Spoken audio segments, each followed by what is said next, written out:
Well, as home values continue to tumble, more homeowners are deciding to walk away from their mortgages, and some financial planners say it may not be a bad idea. SNN Local News 6 reporter Jessica Jordan's live in the studio. Jessica, goes against everything I've ever heard. You and a lot of other people, the consequences of walking away from your mortgage are still there, such as the damaged credit score. But these days, defaulting can be the most rational decision in some cases. So we set out to get more information on the options for people who are faced with this decision, whether or not to default on their payments. More and more homeowners are facing the same question.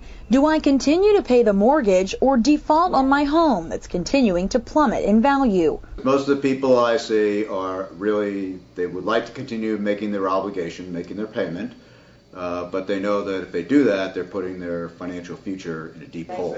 Tom Roberts, a local financial planner, sometimes advises homeowners who can barely make their payments to do a strategic default. You can save the money you would have been paying while buying yourself time.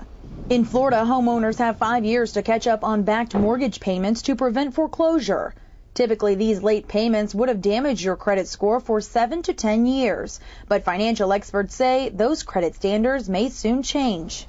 Today, I think a few years down the road, we're going to find that people have rebuilt themselves and gone on, and their credit scores will be back up sooner. If you go through a strategic default, your lender could file a lawsuit against you to collect the difference between what you owe and the value of the home. A lot of times the mortgage companies wouldn't even talk to you about modifying your mortgage unless they said you were 3 months behind. Attorney James Kompothakris encourages clients to look at other options instead of walking away from payments. He says by defaulting, you could face consequences when filing your taxes. If a mortgage company writes off some of the debt and they send you a 1099, you may be responsible for paying taxes on that.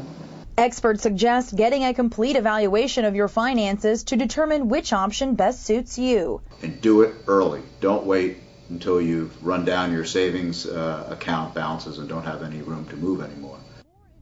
And the attorney we spoke with says it can also be very, very difficult to buy a home if you've gotten a foreclosure on your record in the past. It can be difficult to move forward and make any major purchases really in the next several years after you do foreclose on your home. And what are you supposed to do with the money you're saving by not paying your mortgage? Well, financial experts say set that money aside into an emergency fund that you can use later to start rebuilding your accounts, and also not to use cash, or to use cash, not use the credit cards for the next few months so that you can reestablish yourself, reestablish your credit, and get back on the right foot. Okay, thank you very much, Jessica.